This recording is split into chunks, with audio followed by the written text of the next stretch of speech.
오늘 이 시간 인베스트 자문의 인성이 꼬문 그리고 레몬리서치 김민수 대표 두 분 함께합니다. 어서 오세요. 안녕하십니까. 네, 반갑습니다. 자, 오늘 시장에 대해서 일단 업앤다운 잠깐만 팻말 좀 주시겠어요? 네. 네, 뺏어야겠습니다. 네, 업앤다운 의견 보여주시죠. 네. 아니요. 아유, 뺏어왔답니다. 아니, 우리 김민수 대표님이 항상 까먹으시고 팻말을 들어서 오늘 뺏었더니 우리 인고모님께서 또 팻말을 들어주셨네요. 아, 컨트롤을 하기가 어렵습니다. 이거 두 분 다 주신 거 맞죠? 예, 맞습니다. 예, 방송 전에 주신 거 맞죠? 바꿀까요? 아니에요. 네. 예, 두 분 모두 다운 의견 주셨고요. 아, 시장이 안 좋은데 저희가 또 이렇게 희희낙낙 웃을 수는 없는데 그럼에도 불구하고 웃어야죠. 웃어야 웃을 일이 생깁니다. 웃을 일이 없어요. 시장에서는? 시장을 그동안 미국 시장이 상당히 네. 좋거든요. 좋았어요. 네. 지금도 나쁘지 않고요. 거의 뭐 고점 나스닥이나 다우나 고점 부분에서 조금 하락한 부분인데 미국 시장이 좋아서 우리는 이제 미국 시장하고 커플링돼서 좋게만 생각을 했어요. 지난주까지 생각을 했는데 이번 주 초까지도 했는데 지수가 생각보다 이렇게 많이 올라가지도 않고 일단 거래량이 많이 줄었어요. 거래량이 우리 같은 경우 이제 코스피 기준으로 한 11평균 거래액이 한 12조에서 10조 정도 됐는데 최근 들어 코스피나 코스닥이나 거의 8조 정도로 좀 하락을 했단 말이에요. 그러니까 거래가 줄었다는 건 사람들이 이제 들어와서 별로 이렇게 재미를 못 보니까 계속해서 누적적으로 하다 보니까 사람들이 이제 쉬겠다는 거죠. 뭐 네. 먹을 거 없는데 굳이 들어가서 먹겠냐, 먹을 수 있겠냐, 뭐 이런 거예요. 그러니까 수급이 가는 종목 몇 개 종목으로 집중이 되고 확산이 네. 못 된단 말이에요. 그러니까 그런 시장에서 지금 미국 시장만 바라볼 수는 없겠다라는 생각. 그리고 미국이 7월 말에 이제 FOMC에서 금리 얘기가 나오는데 금리가 금리가 인상이 계속 얘기가 더 강하게 나오고 있어요. 그래서 그런 쪽에서 시장은 이미 먼저 우려하고 있지 않나 이렇게 생각이 듭니다. 네. 자, 이어서는 우리 김민수 대표님의 의견 들어보겠습니다. 수급도 너무 마음에 안 들어요. 외국인과 기관, 동반 매도가 오늘 장에서도 보이는데 근데 그 규모는 되게 적거든요. 네. 다운이지만 업 같은 다운으로 그래요? 말씀을 드려야 될 것 같고요. 네, 지금 분위기는 아침에 빠르게 또 외국인들이 선물 매도하다가 매수로 바꿉니다. 바꾸는데 지금 방금 따끈따끈하게 나온 뉴스는 중국의 제조업 지표가 발표됐습니다. 어떻습니까? 안 네. 좋겠죠?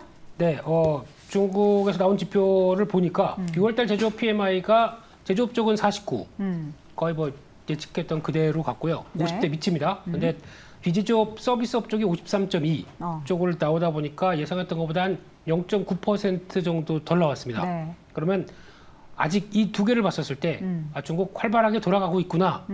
아니죠, 아직은요. 그렇기 때문에 약간 이렇게 되기 시작하게 되면 중국에 더 부양책을 써야겠구나. 네. 그러면 위안화 약세 계속 또 이어지는 모습들 쪽에 나갈 텐데 그러면 한국도 같이 연동되는 측면들이 높죠. 네.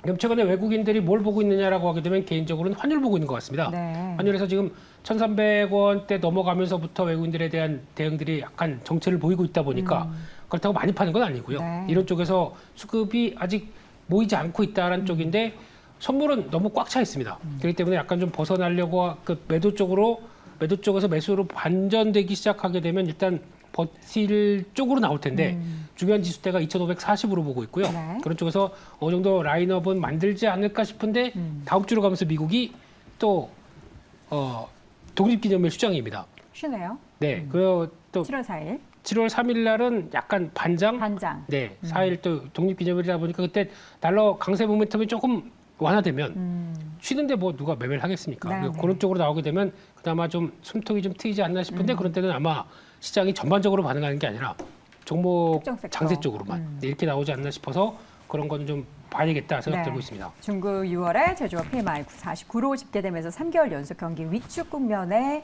진입했다. 비제조업 같은 경우에도 예상치 0.9% 하회하는 모습이 보였습니다. 53.2. 또 중국 관련해서 또 실시간 속보 항상 이 시간에 우리 김민수 대표님이 말씀을 해주시고 계신데 중국 상해종합주가 지수가 좀 약보합권으로 출발한 가운데 과연 이제 국내에는 이 부분들이 어떻게 또 영향을 미치게 될지도 봐야 될 텐데 좀 부진하게 나타나면은 우리나라 경기 민감주들의 또 주춤하는 그런 모습들이 보이게 될까 우려가 됩니다. 자, 전반적인 시장 분위기 속에서 오늘은 가장 오늘 핫한 섹터 먼저 좀 보도록 하겠습니다. 2분기 실적은 자동차가 또 1등을 할 것으로 예상이 되고 있죠. 예상치도 상회할 것으로 전망이 되면서 오늘장에서 일단 현대차 그룹주 3사의 주가가 1에서 2% 중반까지 상승 흐름 보이고 있습니다. 이에 따라서 뭐 오늘 자동차 관련해서 어떤 신규 상장 종목도 있고 그 다른 자동차 부품주 단도 오르고 있는데요. 자동차 쪽에 대한 두 분의 섹터에 대한 의견 먼저 확인해 보시죠. 팻말 들어주세요. 네, 역시나 오후 의견 당연히 접수를 하겠습니다. 자동차 실적이 얼마나 좋은 걸까요, 임 고모님? 뭐 기존에도 상당히 좋았는데요. 네. 2분기도 상당히 좋게 나오는 걸 좀 얘기가 되고 있고, 그러니까 현대차, 기아 합쳐갖고 1월, 5월 판매량이 지금 한 97만 대, 평균 한 25% 증가한 걸로 지금 나오고 있고, 그렇다면 상반기만 100만 대, 작년에 온기에 190만 대인데 올해는 200만 대를 돌파할 것으로 지금 북미 시장에서 얘기를 하고 있거든요. 그래서 실적은 뭐 북미뿐만이 아니고 유럽이나 뭐 이제 활발히 이제 진행되는 여러 다른 나라까지 합치면은 상당히 크게 실적이 좋아질 것으로 생각이 되고 1, 2분기 합해서 영업이익이 두 사가 합쳐서 한 6조 6천억 정도 지금 얘기가 나오고 있어요. 네. 2분기만 지금 현대차 두 사 합쳐 3,600억 정도 나와 있고 현대차만 한 3조 6천억 정도 나와 있기 때문에 영업이익도 상당히 크게 늘어나고 수출도 당연히 늘어나면서 그 영향을 받을 것이고 북미에서 진행되는 그 여러 가지 상황들은 상당히 우리에게 호전적이다 생각했는데 최근에 전기차 시장의 그 점유율이 상당히 우리가 줄어든 건 확실해요. 그러니까 지금 7위까지 전기차 시장 점유율이 빠졌거든요. 근데 아마 이렇게 된다면은 뭐 미국의 IRA 관련해 갖고 이제 미국에서 그 전기차 보조금 문제 우리가 지금 상당히 그거에 대해서 적극적으로 좀 자세를 취하고 있잖아요. 그렇다면은 그 정도의 그거에 대한 우려에서 감소되는 거는 충분히 커버가 될 거다. 왜냐하면 우리가 지금 많이 시장을 그쪽에서 이제 배터리 시장도 만들고 있고 여러 가지 네. 확장을 하고 있기 때문에 충분히 지금 현재 뭐 글로벌 등위가 빠졌다라도 크게 우려할 사안 아니고 상당히 올라갈 수 있는 그런 상황이다라고 생각이 듭니다. 네. 현대기아차 모두 매출과 영업이익이 전년 대비해서 두 자릿수 이상 증가인데 영업이익 같은 경우에도 숫자가 굉장히 큽니다. 지금 기아 같은 경우는 50% 넘게 늘어날 것으로 전망되고 있고 현대차도 30% 이상 증가할 것으로 보고 있는데 사실 이게 내수도 내수지만 해외 판매가 계속 좀 증가해야 될 텐데 뭐 IRA도 있고 약간 걸림돌이 있긴 합니다만 향후 전망에 대해서도 어떻게 좀 계속 좋게 보고 계실까요? 어디요? 내수요? 아니면 해외요? 전체. 전체 다 합친 거죠? 그렇고. 네. 네. 현대기아차의 3, 4분기 약간 지금 오리무중 아닌가요? 또 경기 침체 얘기하면서 수요 줄어들까 봐 걱정하고 이런 얘기 항상 작년부터 나왔잖아요. 네, 자동차를 얘기하는데 오리 얘기를 하시다니요. 예, 근데 지금 깨끗해. 네, 근데 지금 현대기아차를 볼 때 가장 중요한 거는 이제 첫 번째는 이제 지금은 괜찮다. 네. 보니까 수출 동향도 아마 5월달까지 보면은 작년 동기 대비해서 거의 5월달에서 6월달 넘어오면서도 거의 50% 이상씩 늘어나는 오. 분위기가 나오다 보니까 네. 괜찮다. 근데 지금 잘하는 거는 물론 전기차가 끌어내면서 이를 확보했다고 하게 되면 주가 여기 있으면 안 됩니다. 예, 테슬라를 쫓아갈 만한 정도의 친환경차에 대한 밸류를 줬겠죠. 네. 근데 지금 그게 아니라 지금 잘하는 거는 제네시스 브랜드 그리고 또 SUV 이쪽으로 선방하면서 그다음에 전기차를 쫓아가려고 무지 노력하는데 네. 전기차 쪽에서는 아마 수익성이 그만큼 안 나올 겁니다. 왜냐하면 IRA 보조금을 못 받기 때문에 그걸 감안해서 약간 리스료도 지원해주고 좀 깎아주는 편이 되겠죠. 그렇기 때문에 경쟁을 해서 점유율을 늘리기 위해서는 그렇게 나가는데 그러면 이제 본격적으로 IRA 법안을 통해서 받게 되겠다라고 하게 되면 이제 조지아 공장 쪽에서 전기차가 나오기 시작하고 게다가 또 하나는 이번에 어제 나왔던 얘기 중에 하나가 그거죠. 캐나다에도 북미 공장 하나 더 만들 수 있겠다. 오. 지금 열심히 뛰어다니고 있답니다. 네. 누가 많이 지원해 줄래? 그러면서 이렇게 이거 바꾸는 거죠. 네, 그래서 지금은 뭐 이렇게 얘기를 네네. 하겠죠. 네. 그러면서 제일 유리한 쪽으로 그쵸, 가겠죠. 골라야죠. 네, 연방 정부, 주정부 다 혜택을 받아야 되니까. 그래서 지금 지난번에 퀘벡에서 한번 했다가 예전 90년도 때 했다가 브로망 뭐 이쪽에 하나 있었습니다. 네, 지역 이름인가요? 지역 이름이었습니다. 그 퀘벡이니까 프랑스로 하겠죠. 프렌치. 그러다 보니까 그쪽은 잘 발음을 못 하겠습니다. 네, 네. 근데 그쪽에선 했다가 망했죠. 망했나요? 예, 그래서 철수한 첫째 케이스입니다. 해외 공장 쪽에서 나온 네. 첫째 케이스. 그러니까 이런 부분을 봤을 때 이번에는 잘하겠죠. 그런 쪽에서 전기차 전용 공장에 들어간다 그러면 네. 현대차의 밸류를 레벨업 시킬 수 있는 거다라는 쪽으로는 바라보면서 일단 실적 발표부터 잘 챙겨보자 네. 이렇게 말씀드리겠습니다. 알겠습니다. 자, 앞으로 기대감이 많은 자동차주, 네, 뭐 현대기아차도 좋지만 오늘 이 외의 종목들도 사실 기대감을 갖고 함께 올라가는 종목들이 많습니다. 두 분이 생각하시는 탑픽 하나씩 좀 짚어볼 텐데요. 먼저 인고모님은 어떤 종목 탑픽으로 전 보시겠습니까? H7 만도. H7 만도, 네, 어떤 측면 가장 좀 기대하세요? 예, 차 전작 부품 하는 쪽인데. 네. 이게 이제 뭐 현대 기아뿐만 아니라 뭐 포드나 GM 그리고 중국 유럽 OEM 이제 수출을 하고 있어요. 근데 네. 일단 거래량은 크게 늘진 않고 있는데 꾸준한 상승세는 보이고 있어요. 그래서 일단 뭐 거래가 터진 이후에 뭔가 변화 조짐이 있기 때문에 거래 터지기 전까지는 꾸준하게 상승하겠다 생각이 되는데 일단 기관 매수가 상당히 최근에 올라갈 때 좀 강하게 올라가는 것 같아요. 그래서 한 달에 거의 한 달새 30만 주를 매수했는데 기관은 그 전까지는 매도 일관이었어요. 그러다가 한 달 전부터 이게 상승할 때 기관의 매수가 주요했던 것 같아요. 30만 주 매수인데 외국인은 꾸준히 매수를 해서 세 달 누적해서 거의 150만 주 외국인이 계속 매수를 하고 있거든요. 그래서 최근에 팔지도 않기 때문에 좀 더 갈 것 같다라는 생각인데 이 회사가 영업이익률이 상당히 좋아졌어요. 그러니까 2017년 사드 이후에 영업이익률이 거의 4%대 미만, 1%에서 4%대였는데 올해 하반기부터는 5%대로 진입할 것으로 좀 예상을 하고 있거든요. 아무래도 좀 전에 말씀드렸던 현대차 북미 시장의 수출 호조 이런 쪽 판매 호조 이런 게 아마 연관되어서 아마 영업 이익률도 상당히 늘어나지 않을까 생각해서 아마 HL만도 현재 가격대에서 꾸준히 상승하는데 거래 터지기 전까지는 계속 좀 지켜보는 게 어떨까 생각됩니다. 네, 올해 하반기에는 말씀해 주신 것처럼 영업이익률이 5%대 회복이 예상되고 있기 때문에 지금도 뭐 계속해서 주가 회복이 보이면서 정고점 부분을 모두 넘어서고 있지만 향후 하반기에도 좀 함께 기대해 보겠습니다. 자, 이어서는 김민수 대표의 탑픽 어떤 종목일까요? 아진산업입니다. 아진산업, 네. 아진. 네, 이 종목도 최근에 흐름이 좋네요. 네, 좋고 더 가야 된다고 생각은 하고 있는데 네. 예, 뭐 천천히 가도 될 것 같은데요. 작년 연간 영업이익이 460억 나왔는데 네. 1분기에 275억 나왔습니다. 오, 벌써 채웠어요, 반을? 그렇죠. 네. 예, 심상치 않죠. 네. 그럼 올해 요 속도만 나가기 시작하게 되면 1,000억 나오겠죠. 그랬을 때 지금 시총이 얼마냐고 보게 되면 2,300억입니다. 네, 좀 아니 2,550억이라고 뜨는데 오늘 8%. 오늘 올랐으니까 그렇게 되겠죠. 예. 날카로우신데요. 네, 네, 네. 네, 그 패널을 지적해 주시는 건 좋은 현상입니다. 네. 그렇게 됐을 때 이렇게 나오기 시작하게 되면 2년만 지나면 시총 다 살 수 있겠네요. 네. 예, 그런 정도의 저평가인데 거기다가 이제 나오는 대표적인 현대차에 대해서 충분히 같이 전기차 쪽을 지원할 수 있겠느냐? 지원 가능합니다. 네. 조지아 공장 옆에 바로 현대메타 플랜트 아메리카, HMGMA 이쪽에 같이 동반 진출해서 성과를 내겠다라고 하게 되면 성장도 같이 보여줄 수가 있겠죠. 그런 쪽에서 정고점 때 안착이 바로는 힘들 것 같아도 계속 꾸준히 시도는 할 수 있겠다는 쪽에서 계속 관심 있게 봐야 될 것 같습니다. 네. 자, 이렇게 해서 오늘 자동차주 가운데서 탑픽은 아진산업과 또 LCL 만도 확인을 해봤고요. 이어지는 섹터는 오늘 상승하고 있는 건설기계입니다. 아주 지겹게 들으셨을 거예요. 저희 돈벌자 시간을 통해서도 건설기계 얘기를 정말 따지면 한 80%는 건설기계 얘기했나 모르겠습니다. 오늘장에서도 강세를 보이고 있는데 지금도 여전히 매력이 있는지 두 분의 의견 확인해 보겠습니다. 팻말 들어주시죠. 깜짝 놀랐네요. 예, 두 분 모두 의견 주셔서 지금 바로 김민수 대표님이 X로 꺾자마자 안에 PD님 깜짝 놀랐어요. 건설기계 가지고 계신가 봐요, PD님이.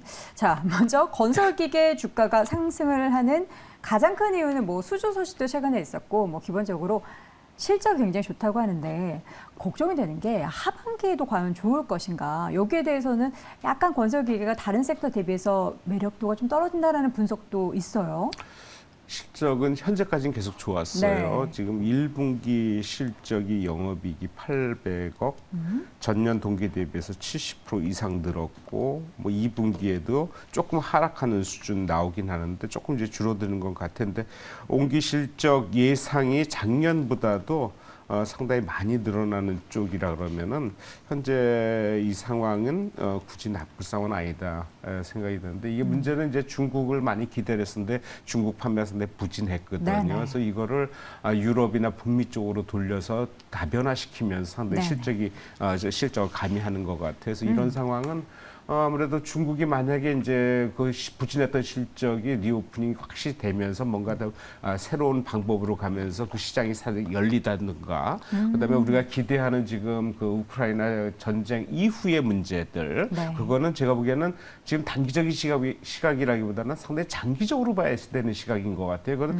상당히 큰 덩어리거든요. 근데 이게 끝날지 안 끝날지 모르지만은 시기적으로 보면 상황적으로 보면은 진짜 끝나지 않을까라는 기대를 올해 하반기에는 하는 것 같아요. 그렇다면 그거에 대한 재건 관련해서 중장비 들어가는 투입 여러 가지 상황들이 우리한테 나쁘지 않겠다. 그렇다면 건설기계 많이 올랐지만은 실적 계속 꾸준히 진행된다 그러면은 빠르게 올라가기보다는 스테디하게 올라가는 쪽으로 좀 봐야 될 것 같다 생각됩니다. 추가적인 상승 기대하셨고 사실 중국 시장에 있어서의 건설기계 수요는 굉장히 높은데 여기에서 약간 좀 주춤하는 사이에 인도 쪽이 또 올라왔다고 해요. 지금 네. 세계 경기를 봤을 때는 뭐 어느 쪽에 이러한 지표들을 바라보면서 건설기계를 확인해야 될까요? 네, 경기는 계속돼야죠. 네, 근데 지금 지금 시장이 2분기 실적을 준비하는 것 같습니다. 그냥 이분 시절 잘 나온 섹터. 네, 왜냐하면 자동차를 챙겨보고 있죠. 네. 그래서 지금 실적 발표 때 되다 보니까 움직이는 변화, 게다가 또 오늘 건설기계 움직이는 것도 당연히 2분기 실적. 괜찮겠죠. 근데 2분기는 중국을 보는 게 아니라 북미 쪽을 볼 겁니다. 이 글로벌 뭐 광산 투자나 이런 것들을 보다 보니까 거기서 잘 나오는 거고. 세 번째, 좀 이따 말씀드리겠지만 전력기기 쪽. 이쪽도 움직인다는 배경은 2분기 실적 잘 나오는 쪽을 보겠구나. 네. 마지막으로 잘 나오는데 아직 덜 움직인 쪽, 조선입니다. 조선. 네, 이쪽까지도 챙겨보면서 실적 준비를 해가자. 네. 이렇게 봐야 될 것 같고요. 네. 근데 뭐 건설기계 쪽이죠? 네, 건설기계 네, 얘기하는 거예요. 갑자기 조선으로 빠지셔가지고 네, 팁을 주신 거죠. 지금 조선 약간 덜 올랐으니까 요것도 기다려보자. 네, 이럴 때는 대응해봐야죠. 예, 그래서 대응을 하려면 종목을 봐야 되니까 탑픽을 그럼 바로 말씀해 주시겠어요? 조선으로요? 아니요? 네. 건설기계요. 왔다 갔다 합니다. 네. 예, 그래서 이럴 때는 고민 여러 가지 하시지 말고 센 것 쪽에서 실적 기반이 좋은 게 어디겠느냐? 그러면 개인적으로는 현대건설기계라고 봐야 될 것 같습니다. 네. 물론 두산 인프라코어, 그러니까 두산이 아니죠. 인프라코어를 갖고 있어서 또 약간 지주사 역할도 하긴 하겠지만 그래도 본업들이 이번에 보니까 마케팅을 강화하기 위해서 북미 쪽에 법인을 세우고 또 드라이브를 강하게 걸고 있습니다. 네. 그렇게 되면은 성과가 나올 수 있겠다라는 쪽에서 많이 오르는 게 부담이긴 하겠지만 역시 실적 나오게 되면 그 부분에는 강하게 나왔다가 실적 발표고 또 차익 매물 나오는 셀 온이 될 수 있기 때문에 네. 먼저 미리 움직인다는 관점 쪽에서 잘 지켜보셨으면 좋겠습니다. 네. 자, 이어서는 우리 인서일 고모님도 하나 꼽아 주시죠. 저는 두산 에너빌리티. 두산 에너빌리티. 예, 두산 에너빌리티. 상대적으로 좀 덜 올랐던 것 같아요. 근데 실적도 뭐 그렇게 뭐 나쁘다기 뭐 좋게 나오지는 않지만은 꾸준한데 이 회사가 지금 현금 자산을 거의 1조 3천억 정도로 확보하고 있다 그래요. 이 회사가 지금 4대 신사업이 SMR 소형 모듈 원자로 가스터빈, 수소, 풍력 발전 좋은 건 다 갖고 있어요. 그렇다면은 거기서 지금 드라이브를 걸기 시작한다면은 아무래도 초반에는 자금이 좀 투입되겠지만 그거에 대한 이후의 생산성 수익은 내년 이후부터는 상당히 폭발적으로 늘어날 수도 있겠다라는 쪽에서 현재 가격 대비해서는 충분히 경쟁할 만하로 최근에 오르다가 조금 조정을 좀 받았거든요. 네. 받았는데 바로 오르지는 않겠지만은 조금 더 조정 받는다면 다시 리바운딩할 그런 상황이다 네. 생각되네요. 알겠습니다. 오늘장 강한 섹터는 자동차와 건설기계가 두드러졌는데 이 두 섹터 모두 실적, 2분기 실적 발표에 대한 기대감을 한 몸에 안고 있는 섹터고 추가적으로 이제 김민수 대표님 말씀해 주신 건 2분기 조선주도 실적 굉장히 좋기 때문에 덜 움직였었던 섹터 눈여겨보자라는 말씀도 투자에 참고하시기 바랍니다. 자, 오늘 시장에서 좀 급등하고 있는 종목들이 있었는데 저는 이거 국내 증시 맞나? 이거 미국 시장 보는 건가? 싶을 정도의 상승이 나타나고 있는 두 종목이 있죠. 오늘 신규 상장한 종목들입니다. 오픈돌과 그리고 알매인데요. 오픈돌이 현재 170% 넘는 급등세 보이고 있고요. 알맥 같은 경우에는 200% 넘는 급등을 보이고 있습니다. 오픈놀은 어떤 기업이에요, 대표님? 오픈롤은 놀자가 붙어서 네. 놀면 뭐하니 이런 느낌은 아니고요. 네, 네. 그러니까 놀지 말고 취업하자. 네. 취업 관련된 종목입니까? 그렇습니다. 그런 쪽에서 뭐 상장은 됐는데 이제 한때 그런 거 맞죠. 커리어 플랫폼이나 취업 관련된 쪽에 대해서 들어가는 회사들 국내에서도 몇 개 있죠. 네. 뭐 사람인부터 몇 가지 있긴 있는데 네. 그런 쪽에 대해서 성장을 했는데 이제 중요한 거는 그거 같습니다. 지금 이번부터 바뀌었죠. 룰이 바뀌다 보니까 이제 시초가에 저희가 따상이라고 하는 게 없어졌습니다. 그리고 이제 시작부터 공모가 대비해서 그러니까 공모가가 제일 중요합니다. 거기서 60%에서 400%까지 네. 있다 보니까 그러면 이제 이렇게 되면 400%까지 올라가는 거 아니야? 라고 생각하시면서 매수가 들어갈 수 있는데 그렇게 하시면 안 됩니다. 어떻게 돼요? 네, 이럴 때는 아마 400%는 진짜 특이한 경우일 거고요. 한 200%만 올라간다고 하더라도 사람의 심리가 그렇잖아요. 200%까지 올라가는데 더 이상 가겠어? 라는 심리도 가장 크기 때문에 네. 물량이 나올 수가 있거든요. 그렇기 때문에 그런 것도 생각하셔서 제 기준에는 한 200%가 제일 중요한 것 같습니다. 여기서 그 위로 강하게 들어왔을 때는 일단 매수하지 않는 전략이 좋을 것 같고요. 네. 특히 신규 매수주 만약에 그러면 200% 이상씩 갔었을 때 제대로 잘못 사게 됐을 때는 거의 고점에 사서 고생하는 경우가 더 많습니다. 물론 사가지고 기다렸다가 2, 3일 뒤에 또 올라가서 해피한 경우가 있다라고 하지만 네. 신규 매수주는 조심하셔야 됩니다. 그렇기 때문에 너무 공격적으로 보지 말자라고 봐야 될 것 같습니다. 네, 두 번째 종목, 그러니까 이 두 종목 사실 오늘 모두 장중 200% 넘었던 수익률을 보였다가 살짝 밀려가고 있는 상황이라는 것도 여러분 참고해 주시고요. 알맥 같은 경우에는 오늘 자동차 부품주 안에서도 등락을 보이고 있기 때문에 여러 가지 뭐 신규 상자 모멘텀, 전기차 모멘텀, 자동차 부품에 대한 모멘텀을 모두 갖고 있는 것 같습니다. 알맥은 좀 어떻게 보십니까? 알맥이 공모할 때 경쟁률이 1350대 1이었어요. 높은 거죠? 엄청 높은 거죠. 그러니까 네. 뭐 1000주 신청하면 한 주 나오는 그런 상황인데 뭐 그만큼 경쟁이 높은 만큼 우리 예상은 가장 상단이 45,000원까지 예상했는데 5만 원의 공모가가 이제 형성이 돼서 상당히 높게 이제 프리미엄을 받았는데 이것이 오늘 지금 나오면서 15만 원까지 올라가 있어요. 네. 그래서 상당히 높게 올라가는데 이 회사가 보통 공모하는 주식에 여러 가지 공모 상장 요건이 있는데 이 회사의 실적은 예상외로 좋게 나와요. 올해 1분기 실적만 해도 48억 흑자 전환했거든요. 전년 동기 대비해서. 그리고 작년 실적도 1분기 이후에 계속 실적이 좋아서 작년에 113억이 영업이익이 나니까 신규 상장 종목치고는 영업이익이 바로 나오는 회사, 상당히 뭐 내용이 괜찮은 회사다. 이게 이제 그 전기차 배터리 알루미늄을 압출하는 그런 회사인데 경량화 문제도 당연히 들어가 있을 거고 여러 가지 상황이 현재로서는 상당히 좋은데 문제는 물량이 한 31% 유동 물량이 있어요. 이게 188만 주 나와 있는데 이 물량을 상당히 소화해낼 수 있겠냐. 올라가다 어느 정도 올라가면 분명 물량 나올 거예요. 그래서 그 물량 나오는 거 좀 보고 매매를 하시는 게 어떨까 생각이 듭니다. 네, 알겠습니다. 오늘 신규 상장 종목 두 종목에 대한 두 분의 의견 확인해 봤습니다.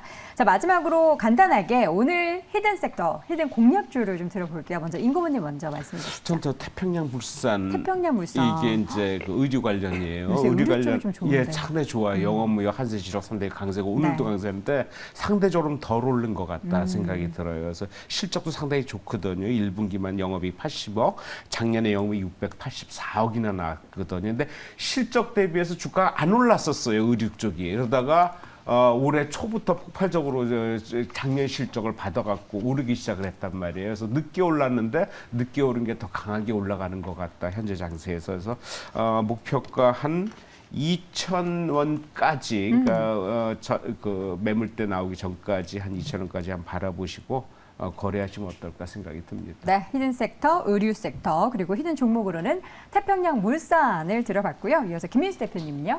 네, 아까 잠깐 말씀드렸던 전력기기 쪽입니다. 전력기기. 네, 원래 저라면 효성중공업을 해야 되는데 네. 뭐 많이들 아실 겁니다.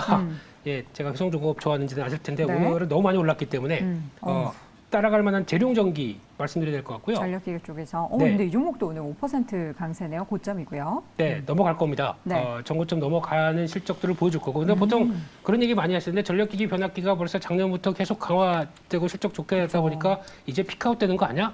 아닙니다. 아니다. 변압기는 이 전력기기 쪽은 최소 사이클이 3년입니다. 그렇기 때문에 내년까지 충분히 눌리면 매매도 될 것 같다. 한쪽에서 지금 같은 눌림 목적에서 다음 레벨업 될 걸로 보여지고 있고요. 한 2만 원대 이상에서 실적 발표되고 또 차익 매물 나와서 또 좀 정체되고 이런 쪽으로 길게 보면은 고점 저점이 계속 올라가는 패턴으로 나가지 않나 이렇게 생각하고 있습니다. 네. 자, 이렇게 해서 오늘 히든 섹터, 히든 종목까지 확인을 해봤습니다. 내부자들 오늘의 시간 인베스트 자문 인성이 꼽은 레몬리서치의 김민수 대표 함께했습니다. 고맙습니다.